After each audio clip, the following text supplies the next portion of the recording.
Les exigences de la norme ISO 9001 version 2015. Section 1. Le contexte de l'organisme.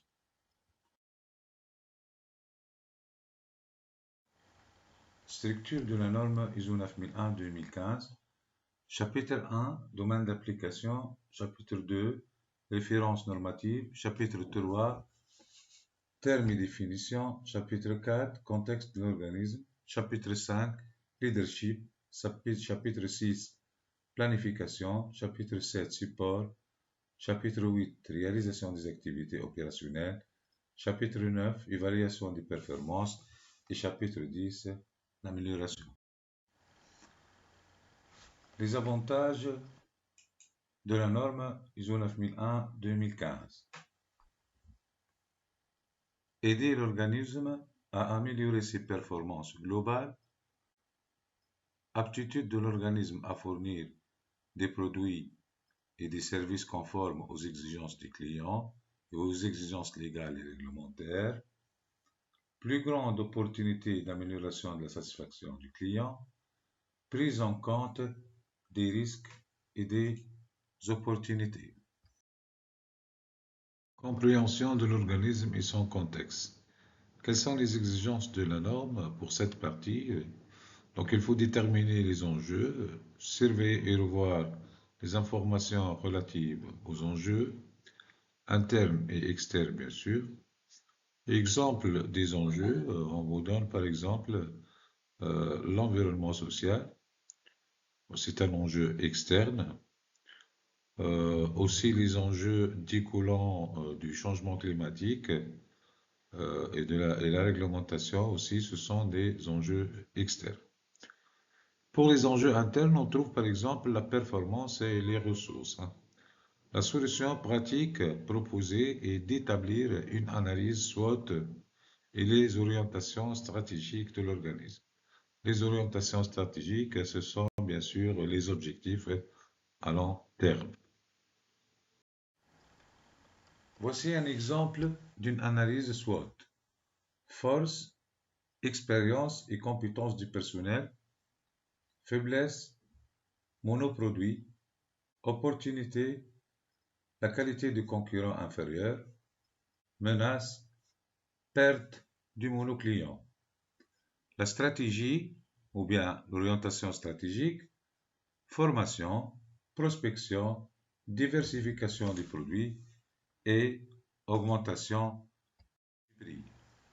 Passe maintenant au chapitre 4.2, compréhension des besoins et attentes des parties intéressées. Exigence, l'organisme doit déterminer les parties intéressées qui sont pertinentes dans le système management qualité et leurs exigences.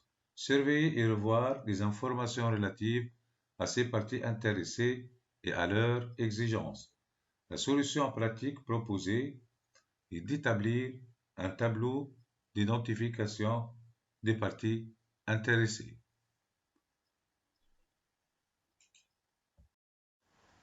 Voici un exemple d'identification des besoins et attentes des parties intéressées et l'évaluation de la pertinence. 4.3 Détermination du domaine d'application du système de management qualité.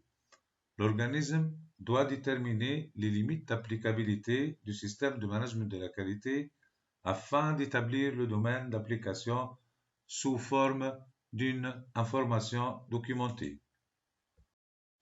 Voici un exemple du domaine d'application pour un établissement universitaire. Le domaine, les prestations administratives pour la formation de base. Pour les exclusions, sont exclus les chapitres 8.3 et 7.152 sont exclus du domaine d'activité de cet organisme.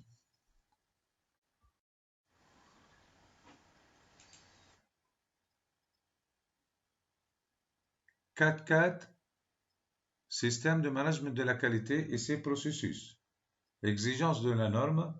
L'organisme doit déterminer les processus nécessaires et leur application dans tout l'organisme.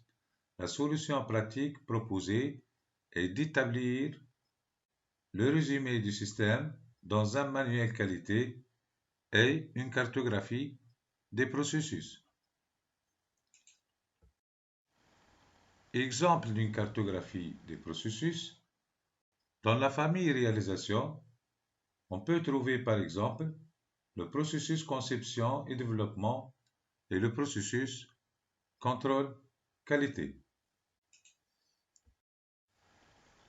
À vous de jouer maintenant. Utilisez notre modèle numéro 1 section ressources pour réaliser l'analyse SWOT de votre projet actuel ou de mise en place d'un système de management de la qualité dans votre organisation. Enfin, établir une orientation stratégique à partir de cette analyse SWOT. Utilisez notre modèle numéro 2, section ressources sur la plateforme, pour identifier les parties intéressées du projet de mise en place d'un SMQ dans votre organisme. Bon, vous avez dans la partie cours un lien aussi.